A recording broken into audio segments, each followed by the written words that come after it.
I'm Alexis Walker, CEO of Vanguard Shield, a company worth $180 million. I built it from nothing. And tonight, I'm here to show my family just how far I've come. The past 5 years have been a blur of hard work, sleepless nights, and proving myself to a world that never believed in me, least of all my own family. When my mother called this morning, I knew it wasn't just a simple family update. Marilyn's going to announce something about you tonight. Be ready, she said. It wasn't a question. It was a warning. Marilyn, my sister, has always been the golden child, the one everyone thought would succeed. And tonight, she plans to humiliate me in front of the entire family. But what Marilyn doesn't know is that I'm not the same girl I was 5 years ago, the one who begged for their approval, the one who left with nothing but her programming skills. I'm a different woman now, stronger, smarter, and I've spent the last 5 years building an empire. I step out of my Tesla and walk towards the entrance of the Prairie Hills Country Lodge, my heels clicking against the marble. The cool Colorado air hits my face, and for a moment, I breathe it in. This is it. The moment everything changes. I straighten my blazer, adjusting the sleeves, feeling the fabric stretch against my arms like armor. Inside, I know the stakes. Marilyn may think she's about to expose me, but what she doesn't know is that I've already won. I'm ready for her. The doors swing open, and I step inside. The room falls silent. Every eye turns towards me. Marilyn's eyes widen. She wasn't expecting this. She wasn't expecting me. I still remember the night I left. The sound of the door slamming behind me echoes in my mind every time I think about it. The house, with its cold marble floors and sharp angles, never felt like home. Not really. My fingers brushed the edge of the doorframe as I stepped outside, the weight of the world pressing on my chest. It was the hardest thing I've ever done. But it was also the only thing I could do. The life I left behind wasn't mine. My family, with their polished facades and endless expectations, never saw me for who I was. It was always about Marilyn. It was always about her perfect grades, her perfect smile, her perfect life. And there I was constantly overlooked, constantly fighting for approval that was never truly mine to receive. Alexis, you're wasting your time, my father had said, his voice sharp like a blade. When are you going to stop pretending this coding thing is a career? You should be more like Marilyn. More serious. Those words cut deeper than anything he'd ever said. I'd spent my life trying to prove my worth, pushing myself to the limit. But it was never enough. Why can't you get straight A's like your sister, my mother would ask, her voice laced with disappointment. It never mattered how hard I worked, how much I sacrificed. They never saw me. Not truly. And then there was Marilyn. Her smile always just a little too perfect. Actually, I might have something for Alexis, she had said once, her voice sweet but tainted with condescension. My nonprofit could use an assistant. Part-time. Of course. I remember the way my mother's face lit up when Marilyn said it. The relief in her eyes was unmistakable. That was the moment it clicked for me. No matter what I achieved, no matter how much I gave, they would always choose her. So, I walked away. I didn't look back. I didn't have to prove myself to them anymore. I had nothing but my coding skills, a laptop, and a burning desire to show the world I was worth more than their disappointment. It wasn't easy. Those first few nights alone in my tiny studio apartment, the only sound was the hum of my laptop. But I worked. I built Vanguard Shield from the ground up, coding for hours on end. The pain of rejection faded with each line of code, replaced by something more powerful: determination. Now, here I am, The girl they once called a failure is walking into a room full of people, and they won't recognize me. I don't need their approval anymore. I'm not here for them. I'm here for me. And tonight, they're going to see who I really am. The air in the room shifts the moment Marilyn steps up to the microphone. Her voice rings out, smooth and practiced, as she begins with that forced warmth that always seemed too perfect to be real. "Good evening, everyone," she says, her eyes sweeping over the crowd, her gaze lingering just a moment longer than necessary on me. "Tonight is a special night. We're here to celebrate my grandmother's 78th birthday. But I also have a little announcement to make." She pauses, and I can feel the weight of every eye in the room settling on me. Her words designed to make everyone look in my direction. I remain calm, standing near the back, leaning against the wall with my arms folded across my chest. I won't give her the satisfaction of my attention. But I can't help it, my eyes narrow as she continues. "There are some truths that need to come to light," she says, her lips curling into that practiced smile. "Some things we've kept in the family for far too long." The room hums with whispered anticipation. I don't need to hear the rest. I know what she's going to say. Marilyn's perfect facade cracks slightly as she shifts her weight, clearly expecting a reaction from me. She takes a step forward, the spotlight hitting her face like she's the star of the show, the room hanging on her every word. "Alexis," she says, my name dripping from her lips like honey laced with poison. "It's time for you to face the truth." I push off the wall and take a deliberate step toward the center of the room, the click of my heels echoing louder than any of her words. "What truth is that?" I ask, my voice cutting through the tension in the air. She smirks, clearly expecting me to cower under the weight of her words. "Oh, you know the one," she says, her smile growing wider as she turns to the audience. "The one where we all learned that you've been playing a game this whole time, that you've been pretending to be something you're not." She looks at the crowd, gauging their reactions. I can see the shift in the room, the way they look at me like I'm the one on trial. But I'm done playing her game. I take another step forward, my voice now steady, the years of anger and frustration bubbling just below the surface. "You think you can expose me?" "Marilyn," I ask, my eyes locked on hers. "You think you can tear down everything I've built with a few cheap words?"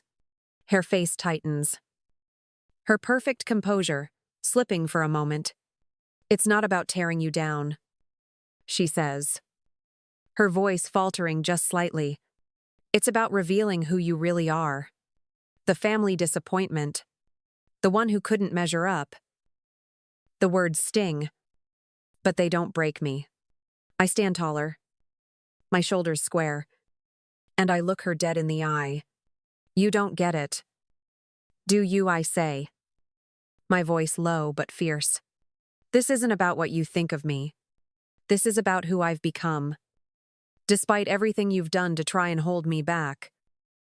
She stares at me, her expression a mix of surprise and something else, something I almost recognize. "You think you've won," she sneers. "You think your little company makes you better than us. You're still nothing without us."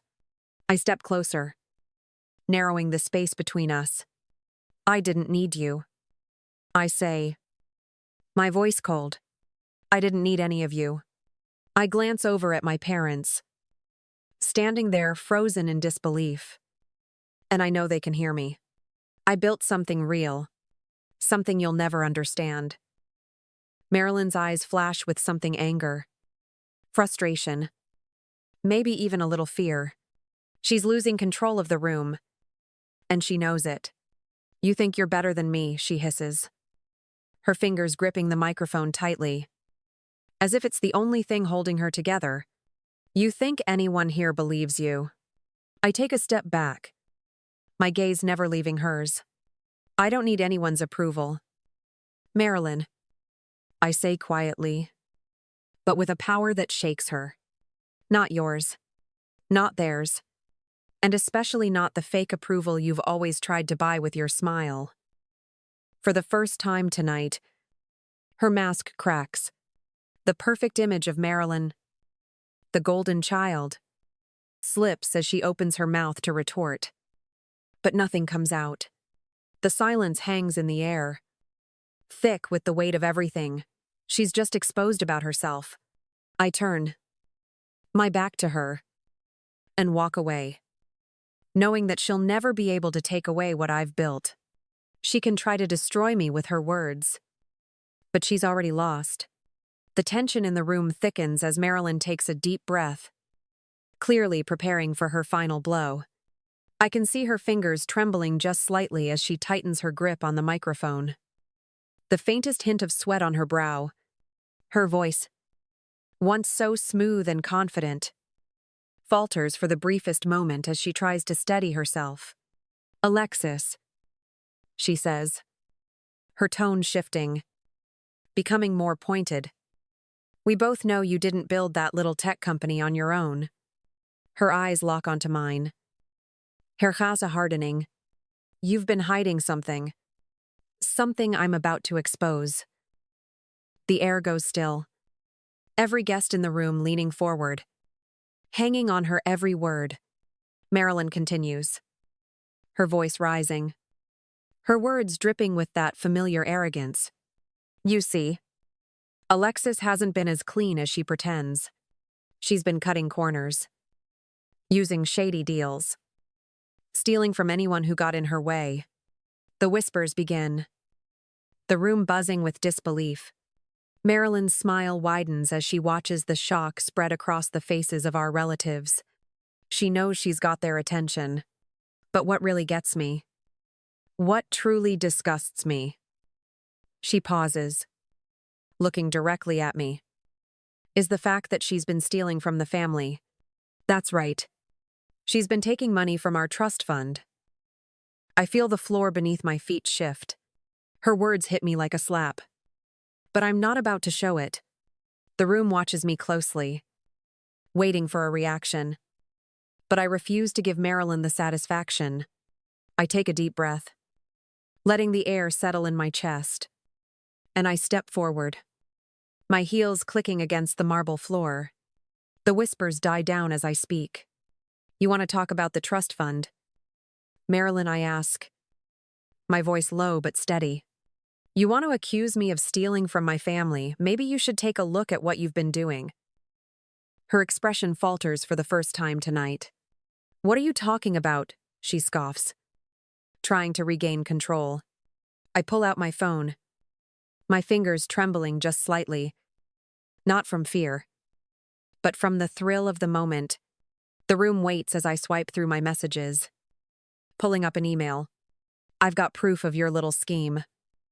"Marilyn," I say, my voice calm but cutting. "You think you've been so clever? Hiding your tracks. But I know about the embezzlement. I know about the money you've been siphoning from the charity."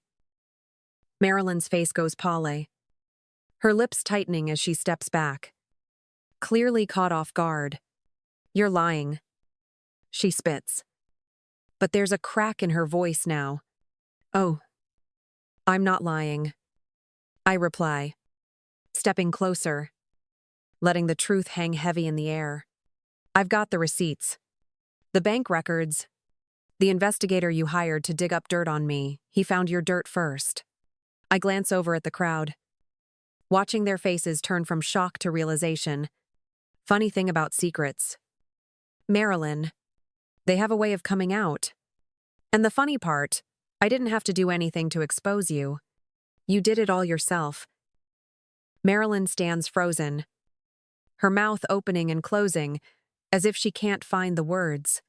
I let the silence drag on for a moment longer, savoring the moment as the pieces fall into place. The family is no longer looking at me as the failure. They're seeing her, the golden child, the perfect daughter unraveling in front of them. "You've been playing us all for years," I say, my voice cutting through the tense air. "And now, it's time for you to face the consequences." The room erupts into whispers, But I don't look around. I keep my eyes locked on Marilyn, watching as her composure finally cracks. She steps back, her hands shaking now. And for the first time, I see fear in her eyes. "You can't do this to me," she says, her voice breaking. But I can hear the desperation beneath the bravado. "I don't need to do anything to you, Marilyn," I reply coldly. "You've already done it to yourself." I turn away from her then, my back to the room, knowing that the truth is now out. She's exposed, and there's no going back for her. As I walk toward the door, I can feel the eyes of the room on me. And for the first time in my life, it doesn't matter. Marilyn's grip on the microphone slips. And with it, the last of her carefully constructed image shatters. The truth has come out. And there's no hiding it now. The silence in the room is suffocating. The weight of Marilyn's exposed lies hanging in the air like a thick fog. She stands frozen, the microphone still in her grip, her knuckles white. The murmur of shocked voices begins to rise. But I don't listen to them. My gaze is locked on Marilyn, and I watch as she tries to regain control of the situation. Her eyes darting around the room, searching for any ally, any hand to hold on to. She finally opens her mouth. But the words that come out are weak, almost pleading. "You can't do this to me, Alexis," she says, her voice shaking. "You're ruining everything. You don't understand what this means for the family." I step forward, my heels clicking sharply against the marble, each step louder than her protests. "What about everything you've ruined, Marilyn?" I ask, my voice quiet but heavy with the weight of the truth. "The lies you've built, the people you've manipulated, the money you've stolen. Don't act like this is just about family." Her face turns a shade paler, the realization of what she's done sinking in deeper. She looks over at our parents, who are still standing near the front, their expressions unreadable. But I can see it in their eyes, the flicker of shame, the realization that they've been blind to the truth for so long. "Mom, Dad," Marilyn calls out, her voice desperate now. "You have to believe me. I didn't mean for any of this to happen." My mother, her face pale, looks between me and Marilyn, a frown creasing her forehead. I can see her fingers twitch, the same way they always did when she was nervous or unsure. She opens her mouth to speak, but my father cuts her off with a sharp wave of his hand. "Enough," he says, his voice low and strained. "It's over. Marilyn, you've gone too far this time." I feel a strange sense of calm settle over me as I hear my father finally speak the words I've been waiting to hear. It's not the victory I expected, but it's still a victory. Marilyn stands there, her face flushed with anger and humiliation. As the weight of her actions presses down on her, "You don't get to play the victim anymore," I say, my voice firm. "You've lied to everyone you've ever cared about. And now you're going to face the consequences." Marilyn's eyes flash with fury. But she's too late. The law is already here. Two detectives step into the room, their badges gleaming in the light. Marilyn stares at them, her mouth falling open in shock. She takes a step back. But it's too late.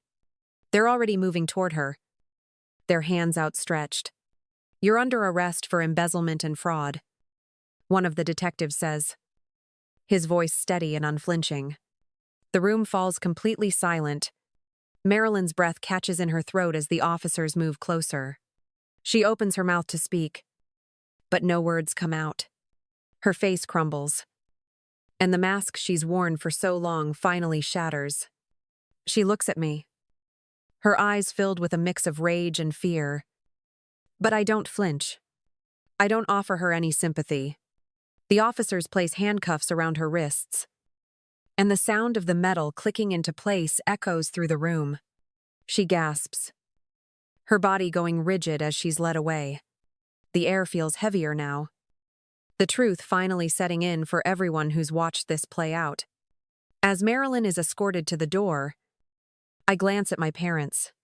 My mother's face is a mask of disbelief, her hand pressed to her mouth as if she can't quite process what's happening.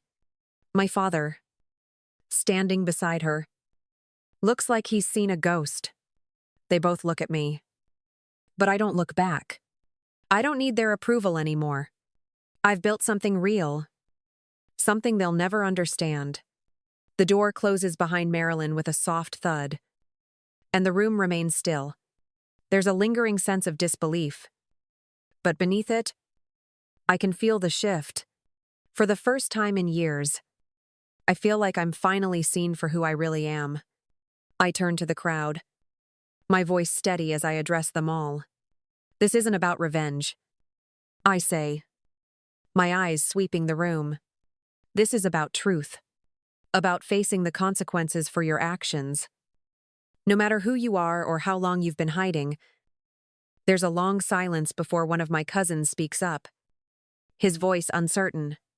What happens now? I pause for a moment, gathering my thoughts. Now, we move forward.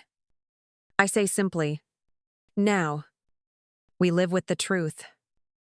The room is still, but there's a sense of resolution in the air. Marilyn's downfall, the exposure of her lies, has done more than just tear down her facade. It's changed everything. The weight of her betrayal is finally gone, and I feel lighter, freer, than I've ever felt in my life. As I turn to leave, I catch a glimpse of Grandma Miriam at the head table. Her eyes meet mine, and for the first time, she smiles. It's small, but it's enough. I nod back at her, knowing that I've finally earned the one thing I've always wanted: her respect. Walking out of that room, I feel the weight of the past 5 years lift off my shoulders. It's over. Marilyn's lies are exposed, and the family that once rejected me has finally seen the truth. There's nothing left for me here, but there's everything waiting for me out there, and I'm ready. It's been a few months since the fallout at the party, and the world has shifted in ways I didn't expect. Vanguard Shield is stronger than ever, now leading new contracts with government agencies, providing security for critical infrastructure in 3 states. I walk into the office each day with the same calm certainty, knowing the world I've built is mine. My employees, 47 people who depend on me, come to me for guidance, and I give it freely, knowing I'm finally where I belong. One morning, as I sit at my desk overlooking the city, my phone buzzes. It's a text from Tessa, my cousin. I saw the news about the Grant Digital Safety Initiative. Your mom says she's proud of you. I pause for a moment, my fingers hovering over the keyboard. I could have ignored it, could have kept my distance, stayed in my own world. But I don't. I tap out a quick reply, a smile tugging at the corners of my mouth. Tell her thanks. It's strange, feeling this weight lift from my shoulders. The years of trying to win approval, to fit into a family that never truly saw me, are behind me now. The only person's approval I need is my own. And I finally have that. Later that afternoon, I'm in the middle of a meeting when Nolan walks in, holding a stack of papers. We just secured a $50 million contract for securing voting systems in the upcoming elections, he says, placing the papers on my desk. He looks at me with a grin. Another win for the team. I lean back in my chair, feeling a sense of satisfaction spread through me. You're damn right it is, I say, my voice steady. And we're just getting started. It's been a long road, but I'm finally at peace with where I am. The fight I've been through, the family I've left behind, it all feels distant now. I've built something real, something that matters. And with each passing day, I know that nothing can take it away from me. Later that evening, As I leave the office, the city lights shimmer around me. But it's the quiet inside me that stands out. There's no rush to prove myself anymore. I've done it. And I'll keep doing it. I pull into my apartment building's garage, the weight of the day easing from my shoulders. The elevator doors slide open, and I step inside, hitting the button for the top floor. I've earned this life. Every sleepless night, every step I took away from the family that never understood me, was worth it. As I walk into my apartment, the familiar calm settles over me. I've built my future. And for the first time in a long time, I know that future is mine to shape. Thank you for watching. If you enjoyed this story of resilience and redemption, don't forget to like, comment, and subscribe for more gripping tales.